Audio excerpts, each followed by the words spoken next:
Hey everybody, welcome in to Clearing the Benches. Well, holy cannoli, if this trading deadline season was going any slower, it would be going backwards. Come on already, give me a big deal. And I don't mean like Anthony Mantha. To me, he ain't a big deal.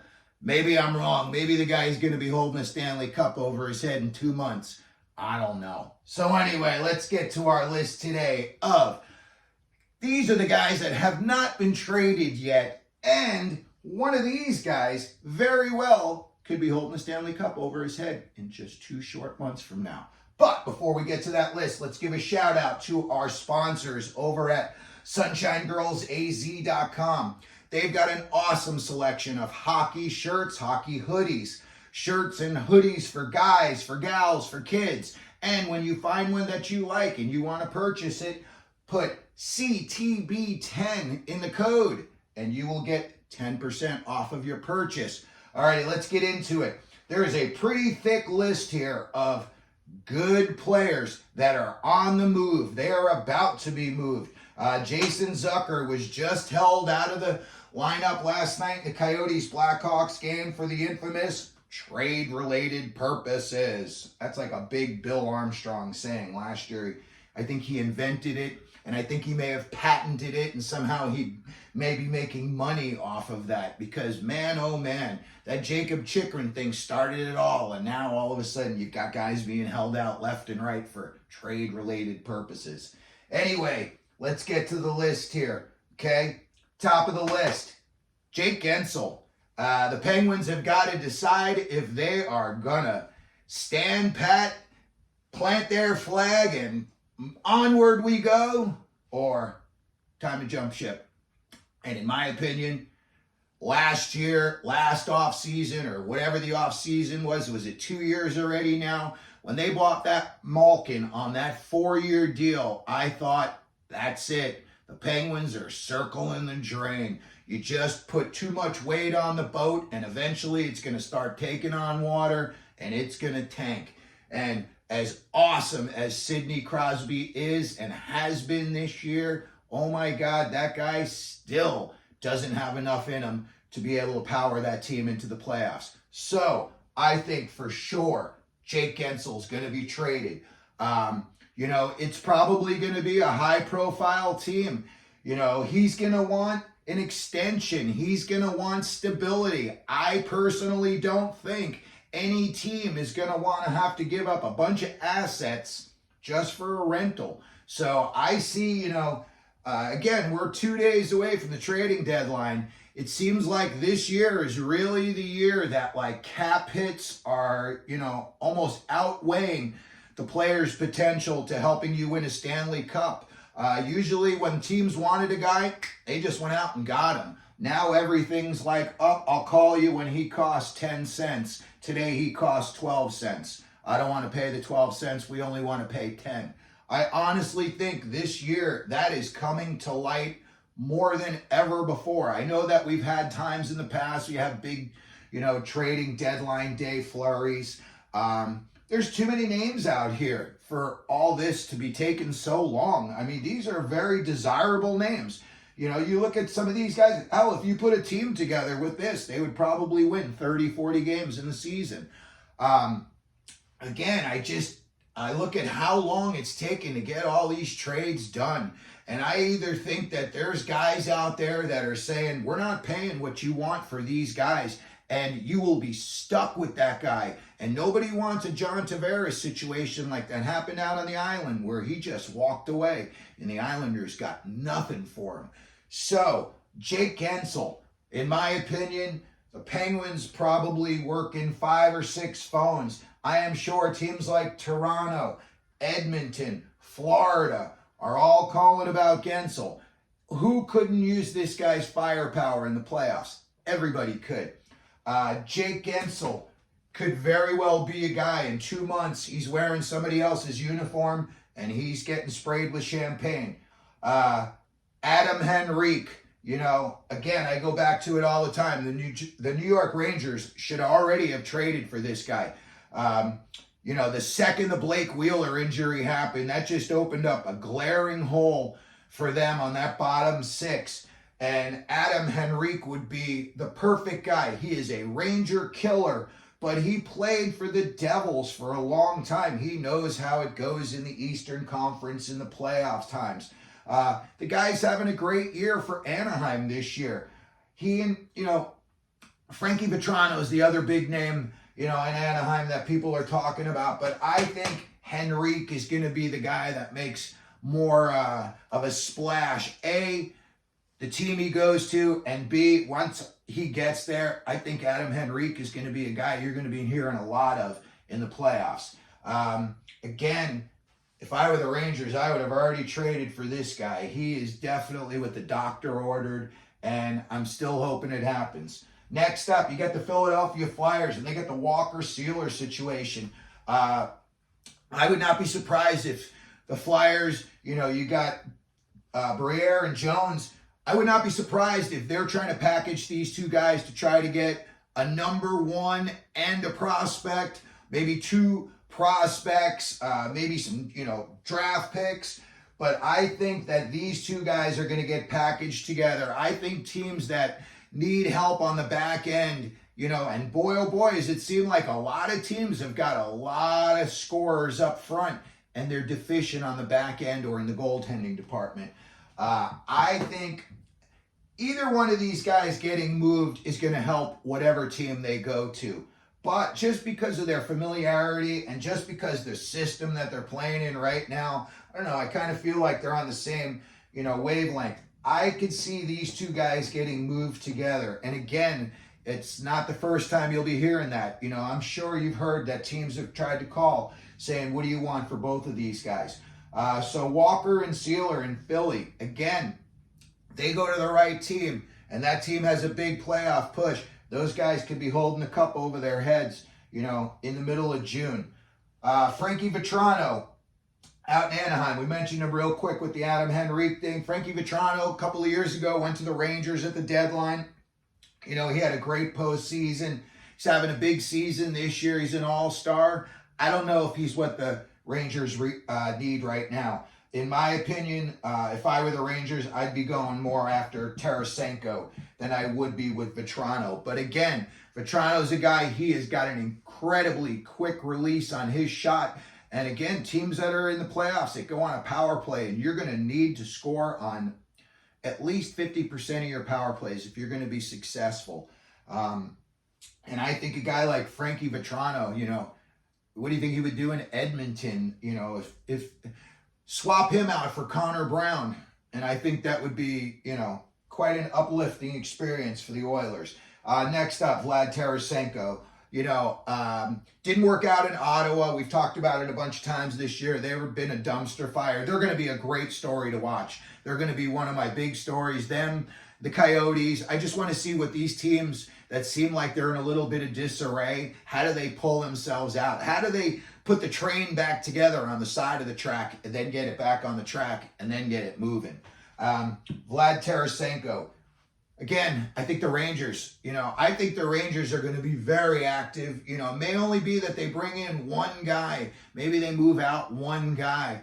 But I think it's going to be a big name that they bring in for sure. The other name that I'm seeing that the Rangers just recently are attached to, Alex Tuch.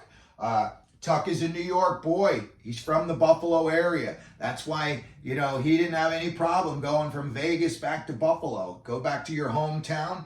And it seems like it's been working out real well for him.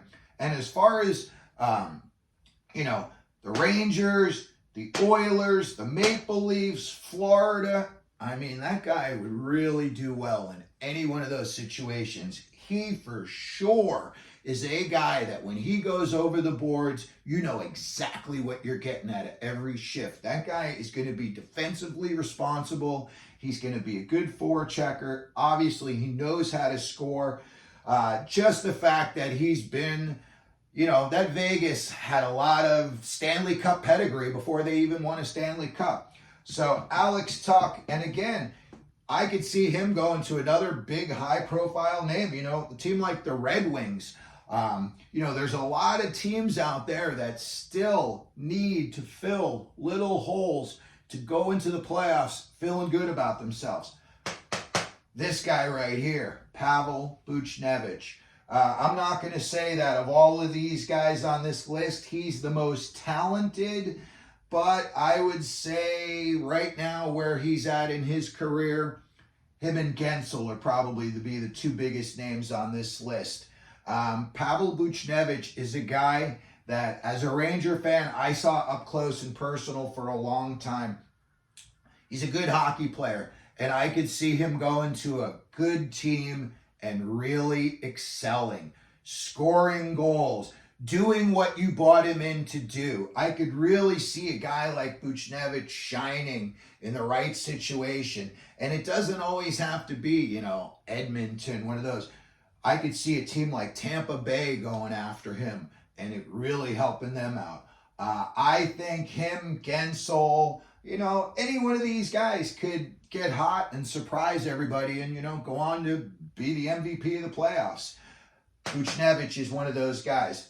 Another guy right here, Tyler Toffoli. I think it's just a matter of time before the LA Kings pull the trigger on a deal for some more offense. Adrian Kempe is week to week. If that gets hindered, slowed down, there's a hiccup in his progress in the least, you need all your guys healthy for that first round. The Kings, you're looking at either Edmonton, Vegas. These are big name teams that you're going to be having to go up against. Vancouver in the first round. I could see if Kempe is going to miss any amount of time, I could see the Kings bringing Tyler Toffoli back. Obviously, Robitaille and Rob Blake are very familiar with him from his tenure when he was out in LA. And I think, a lot of times you go back to a situation that you're familiar and it's like you never left. You just pick up where you left off. And Tyler Toffoli is a bona fide goal scorer. And right now, that's what the Kings are looking for, is some more help up front. Capo Caco, I could see if the Rangers decided to go after, let's say, Jason Zucker, and they wanted to have him. I could see a guy like Caco being the piece coming back the other way to Arizona. In my opinion, time's run out for Caco in New York. I just don't think the kid has the mental toughness. I'm not saying that he's soft or he's weak mentally, but, New York, you got to bring it. You got to have some swagger. You got to, you got to act like you own the place. Capo Caco, just, to me, he looks nervous out there. He looks scared out there. It seems like he's always afraid that he's going to make a mistake and that when he goes back to the bench, he's going to get yelled at. Does the guy have a big-time skill level? Of course. Go back and watch those junior world championships. That's the whole reason that the Rangers drafted him as high as they did. But Capo Caco's got big-time skills. I just think he needs to go to a place where you're not so much in the spotlight. Maybe a place that doesn't have, the media grind. Maybe one of these teams out west. I'm not going to say, Vegas doesn't have it, or, Winnipeg doesn't have that kind of a media grind, because all of those places have, journalists that are invested. But Caco, to me, I think he's a guy who's going to get moved. And if they don't move him in the next 2 days, I think for sure this offseason he's going to be on the outs. Matt Dumba. Again, Dumba sat on the free agency market for 2 months before Bill Armstrong signed him. The whole time he was on the free agent market, all the Wild fans were going on social media saying, oh, thank God we finally got rid of this guy. And then Bill Armstrong brings him in here to Arizona, and he gave him a healthy contract. I say like $4 million a year. I think even more than $4 million a year. When you looked at Matt Dumba's stats just from last year alone in Minnesota, his last year, the guy had like 14 points and he was a minus 12. How does that equate to $4 million? I just don't understand. And again, you got scouts that are watching these guys' tapes. How did no one see that he makes bonehead play game in, game out? He always pinches at the wrong time. He takes a dumb penalty. He runs a guy at the wrong time. And, you know, he was famous for a lot of big open ice hits out in Minnesota. And let me tell you, this year, maybe I saw like 3 of them in about 65 games so far. Matt Dumba, I know his name is circulating everywhere. I would not touch this guy with a 50-foot pole. I would not be surprised if he's on the Coyotes. This is his last 6 weeks in Arizona. And to be honest with you, I really don't see anybody going to be in a hurry to sign Matt Dumba this offseason. And if he does get signed, somebody's bringing him in at, like, you know, the league minimum. Someone's going to say, like, dude, we'll give you like Blake Wheeler, $775, take it or leave it. Matt Dumba, nope, I just don't see it.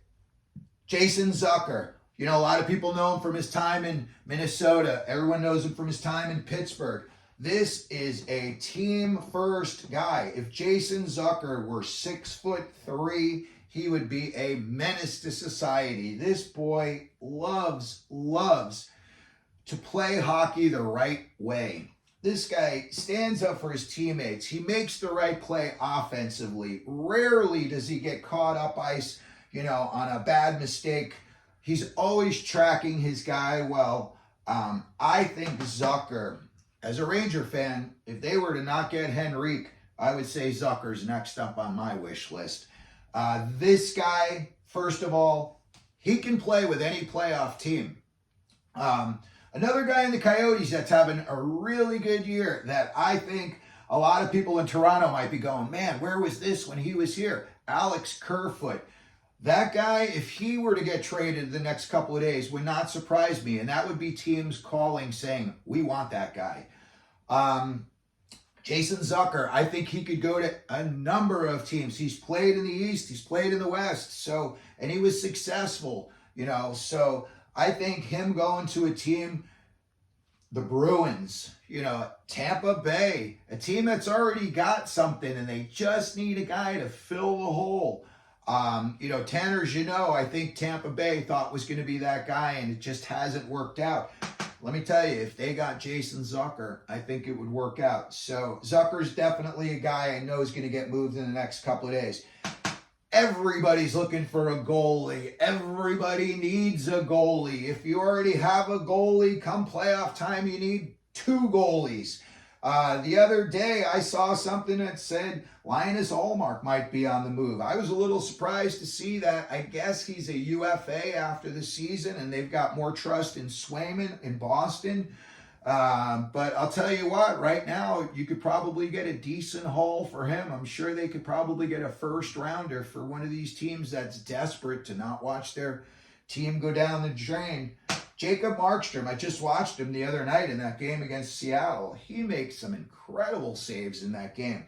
And again, this is a guy that if you already have, you know, Georgiev, and you bring him in and he's your 1 and 1A, or you tell Georgiev, hey, if this guy outplays you, you're swapping, you know, roster spots. He's going to be 1 and you're going to be 1A. But Jacob Markstrom is definitely a guy. Whatever team he gets moved to, if Calgary decides to move on from him, I would definitely be very interested in watching how they do in the playoffs, because I think that would be a major upgrade. Again, most teams going into the playoffs, you've got to have a decent goalie just to be getting into the playoffs to begin with.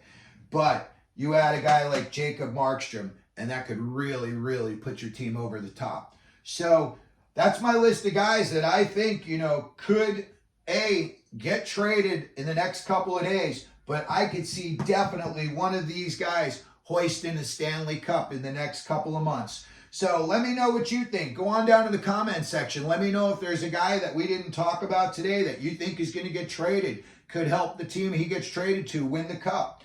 If you could, please hit the subscribe button down in the lower corner. I really appreciate that. If you could hit the like button as well. If you want to, feel free to share the video. I know a lot of people have been doing that lately, and we greatly appreciate that. And as we always do here at Clearing the Benches, let them know you're out there.